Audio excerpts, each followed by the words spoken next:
안녕하세요. 프로미스 리얼티 그룹의 송유선입니다. 좋은 집을 잘 찾고 구입하는 것도 너무나 중요하지만 그에 못지않게 중요한 융자에 대한 이야기를 나눠보려고 오늘 시간을 준비했습니다. 통계 자료에 따르면 2023년 기준 미국에서 주택 구입 시 캐시로 집을 구입하신 분들은 약 34% 정도로 나머지 66%의 분들께서는 융자로 집을 구입하셨다고 합니다. 대부분의 경우 융자의 도움 없이는 집을 구입하시기 어렵고 또 각자의 상황에 따라 융자에 해당되는 조건들이 다 다르기 때문에 집을 찾기 전에 융자를 먼저 알아보시는 게 중요하다는 점 꼭 기억해 주셨으면 좋겠습니다. 오늘은 특별히 First Time Home Buyer 분들께서 궁금해하실 만한 융자 질문들로 준비를 해보았는데요. 같이 이야기 나눠주실 프라임 홈론스의 오세재 대표님 모시고 함께 하도록 하겠습니다. 네, 인사 부탁드립니다. 네, 안녕하세요. 저 프라임 홈론스에서 근무하고 있는 오세재라고 합니다. 반갑습니다. 네, 반갑습니다. 오늘 함께 해주셔서 너무 감사드리고 저희 오늘 아까 말씀드린 대로 첫 주택을 구입하시는 분들께 좀 도움이 될 만한 질문들일 것 같은데요.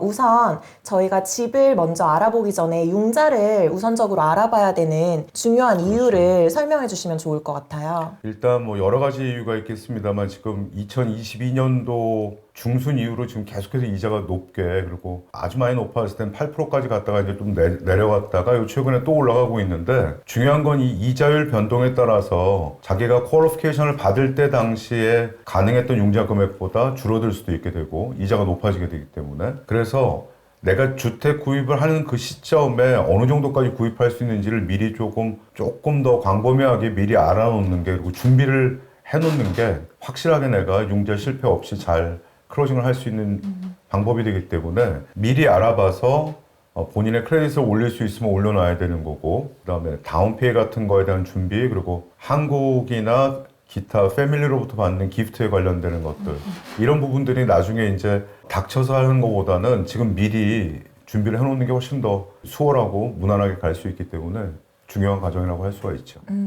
네, 설명 중에 크레딧도 말씀해 주셨는데 저희 손님분들 중께서 집을 알아보기 전에 이제 융자를 먼저 알아보는 거에 대해서 조금 걱정을 하시는 게 크레딧을 자꾸 뽑아보게 될 경우에 이제 크레딧 점수에 안 좋은 영향을 미칠까 봐 걱정하시는 분들이 계시거든요. 그럴 수 있습니다. 네. 이게 이제 모르게지 렌더들이 크레딧 체크업을 하게 되면 하드풀이라고 해서 결국에는 크레딧의 조회를 많이 한다는 얘기는 이 손님의 크레딧 스코어가 떨어지게 되는 영향이 있게 돼요. 뭔가 다른 빚이 늘어날 수 있다는 걸로 크레딧 리포팅 컴퍼니들이 그걸 카운트를 하기 때문에 그런데 이제 일반적으로 손님들이 은행 어카운트나 뭐 크레딧 카마 같은 데서 보는 점수를 보려고 하는 것도 있지만 그거보다는 이 손님들께서 갖고 있는 그 안의 내용, 컨텐츠가 더 필요한 겁니다.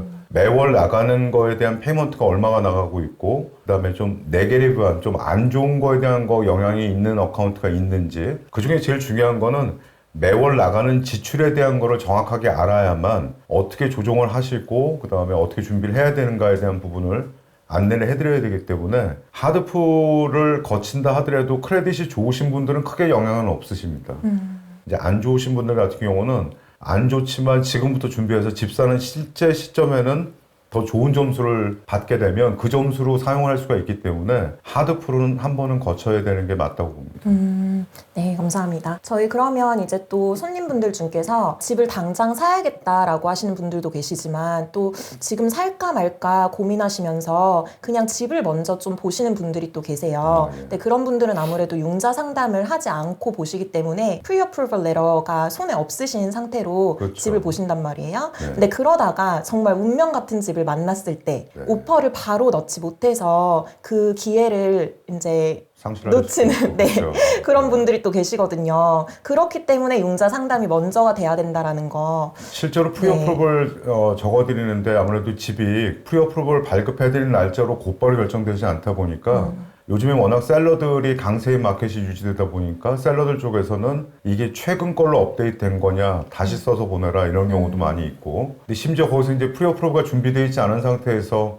오퍼를 넣어보겠다고 하시는 거는 셀러 쪽으로부터 억셉트가 될 수 있는 가능성이 상당히 낮아진다고 봐야 되겠죠. 그러니까 그때부터 이제 전화 오셔서 인컴이 어느 정도 되고 나가는 게 얼마 돼요. 그러면 대략적인 거는 이해는 할 수 있으나 손님의 인컴이 알고 계시는 거하고 차이가 있을 수도 있고요. 예를 들어서 원래 받고 있는 급여 본봉 말고도 오버타임 근무의 수당이라든지 보너스라든지 일반적으로 손님들은 다 이거를 내 인컴으로 당연히 내 인컴이죠. 근데 이제 융자 가이드라인상에는 그게 2년이 지속됐는가와 여러 가지 보는 조건이 틀리기 때문에 그래서 가급적이면 집을 보시는 거를 진행하실 때 간략하게라도 일단은 퀄리피케이션 작업을 해놓고 시작하시는 게 낫습니다. 네. 네. 알겠습니다. 그러면 이제 또 궁금한 것 중에 하나가 다운페이를 얼마나 준비를 해놔야지 집을 살 수 있는가 그 미니멈 다운페이먼트에 대한 개념을 조금 설명해 주시면 좋을 것 같아요. 일단은 컨벤셔널 모게지 일반 융자인 경우에는 퍼스트 타임 홈바이어 같은 경우는 최소 다운페이가 3%부터 시작하게 돼 있고 그다음에 뭐 퍼스트 타임 홈바이어가 아닌 분들은 최소는 5%부터 시작합니다. 그래서 손님들이 많이 물어보시는 게 6%는 안 되나요? 당연히 됩니다. 그러니까 최소가 3 또는 5라고 한다면은 그 이상 들어가는 다운페이는 퍼센테이지를 맞추지는 않아도 되는 거고 원하시는 만큼 넣을 수가 있게 되는 거죠. 크레딧 점수에 따른 이자율의 차이가 또 궁금한 분들이 많으신 것 같아요. 왜냐하면 이제 크레딧 점수가 아직 쌓인 지 얼마 안 됐거나 아니면 점수가 아직 낮은데 이걸 좀 높여놓고 융자를 받아서 집을 사는 게 더 유리할지 이런 자잘한 걸로 또 고민하시는 분들이 계시거든요. 되게 중요한 부분이에요. 네. 왜냐면은 컨벤셔널 론인 경우에는 크레딧 등급을 상당히 세분화해서 많이 나눠놨어요. 그러니까 1등급이 780점 이상, 네. 2등급이 760, 각각이 20점씩 내려갑니다. 740, 720, 700, 680 이런 식으로 내려가게 돼 있는데 중요한 거는 이 등급에 따라서 이자율이 틀리다라는 거죠. 이 크레딧 스코어와 다운페이 하는 양에 따라서 이자가 틀려지게 됩니다. 그쵸. 그런데 퍼스트 타임 홈바이로 퀄리파이가 되는 분들은 그 프로그램을 신청할 수 있게 되면 자기 크레딧 스코어와 상관이 없이 이자율을 제일 낮게 받을 수가 있다는 게 큰 베네핏이에요. 그럼에도 불구하고 자기가 보는 집이 혼자 인컴 말고 부부가 같이 들어가야 된다면 거의 퍼스트 타임 홈바이어로 못 들어간다고 봐야 돼요. 인컴이 아까 말씀드렸던 중간소득보다 높을 가능성이 높기 때문에 이런 경우에는 크레딧 스코어를 반드시 좋게 미리 만들어 놓는 게 양쪽을 다 대비할 수 있는 방법이라고 볼 수가 있는 거예요. 네, 알겠습니다. 그러면 저희 또 저 같은 경우도 그렇고 이제 주변에 많은 분들이 조지아에서는 약간 그 집을 여러 채 가지는 꿈을 이루기가 다른 타주, 집값이 많이 비싼 주들에 비해서는 조금 더 쉽기 때문에 그 꿈을 많이 꾸는 것 같은데 이제 그런 분들이 모기지를 한번 융자를 받았을 때 그 다음 집은 또 받을 수 있는가? 그 다음은 또 받을 수 있는가? 이런 거에 대해서 또 궁금해하세요. 일단 리밋이 융자 있을까요? 가이드상으로 본다면은 본인이 융자를 받을 수 있는 거에 대한 리밋은 6채까지는 가능한 겁니다만 내가 거주용도 집으로 사고 또 이사 가고 거주용도로 사고 또 이사 가고 하는 거에 대한 거가 너무 빈번하면 사실 뭐 은행에서 좀 이상하게 볼 수는 있겠죠. 그 빈번한 그 딱 타임라인이 있나요? 아니면 융자를 받은 시점으로부터 해서 최소 기간은 6개월은 지나야 된다고 보시는 게 좋고요. 6개월은 그 집에 거주를 최소. 해야 왜냐하면 네. 이 6개월 이내를 벗어나서 또 이사를 해야 된다면 모티베이션, 그러니까 이사를 가는 동기가 분명해야 됩니다. 예를 들어서 뭐 학군이 변동했다든지 직장 이동으로 인해서 옮기게 된다든지 그렇지 않고 단순히 내가 집을 하나 사놓고 또 사고 싶다라는 욕심으로만 계속 옮기는 건 사실 좀 불가한데 오랜 기간을 살고 있다가 이 집을 내가 렌트를 놓고 다른 집으로 더 큰 집으로 이사를 간다. 가능은 합니다. 방법이 이 집을 렌트를 놓게 되는 거에 대한 리스 어그리먼트가 반드시 필요하고요. 네. 리스로부터 들어오는 수입을 퀄리파이 할 때 인컴으로 쓸 수가 있게 되긴 합니다. 네. 그 인컴은 100% 사용이 아닙니다. 가능한가요? 렌트로 예상되는 수입의 75%까지입니다. 이게 조만간에 이 가이드라인이 조금 더 강화될 걸로 그렇게 예고가 나와 있는 상태고요. 프레드맥에서. 바꿔 얘기하면은 사람들이 집을 팔지 않고 자꾸 이사를 가는 거에 대한 거를 조금 제지를 할 가능성이 높아졌다고 봐야 되는 겁니다.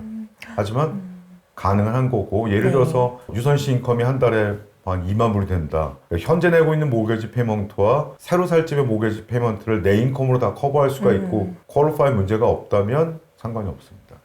리스 계약서 같은 게 필요 없이도 상관은 없죠. 네. 융자가 가능하게 됩니다. 점점 그런 가이드라인이 까다로워지면서 집 사기도 좀 더 어렵게 느끼실 수 있을 것 같아요. 이게 팬데믹 이후에 낮은 이자로 다 재융자들을 거의 많이 바꿔놨기 때문에 그분들께서 원하시는 부분에 대한 거는 이제 낮은 이자였었으니까 페이먼트가 굉장히 낮은 편이잖아요. 그러니까 이걸 그대로 킵하면서 나는 좀 더 큰 집으로 이사를 가보고 싶다라는 게 그동안 상당히 많이 이루어져 그렇죠. 왔는데 요즘에는 조금 변화의 기류가 있는 게 HO에서 허락을 하지 않는 경우도 많이 있고 맞아요. 렌트 놓는 거에 네, 대해서 네. 그래서 아쉽지만 이제 처분을 하는 걸로 가는 경우도 생기게 돼 있고 거기에 이제 융자 가이드라인까지 조금 더 터프해진다면 아까 물어보신 것처럼 집 사고 옮기고의 기간이 뭐 6개월은 최소한 지나야 된다고 해서 6개월 지나면 곧바로 가도 된다라고만 볼 수는 없습니다. 그쵸, 그쵸. 네.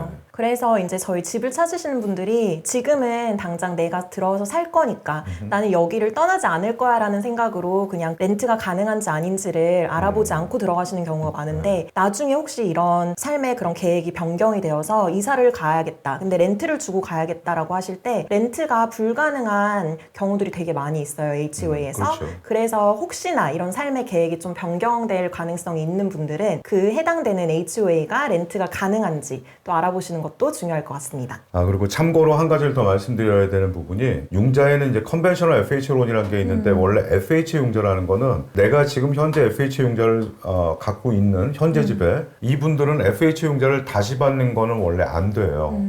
하지만 모리베이션에 대한 이유가 직장이 150마일 이상 떨어진 곳으로 이동하게 되는 경우에는 현재 집이 FH를 하더라도 다음 집도 FH를 신청을 할 수가 있습니다. 아, 그게 꼭 직장이어야만 할까요? 아니면 직장도 괜찮고 만약에 예를 들어서 부부가 생활하던 집에서 2세를 출산해서 집이 너무 작아서 옮겨야 되는 경우다. 이것도 억셉트가 됩니다만 내가 디팔처 프로퍼리라고 하죠. 현재 살고 있던 집에 에퀴티가 25%가 있는 거를 증명을 해서 보이면 다음 집을 사는 걸 FH로 또 3.5% 다운하고도 융자 신청은 가능하게끔 되어 있습니다.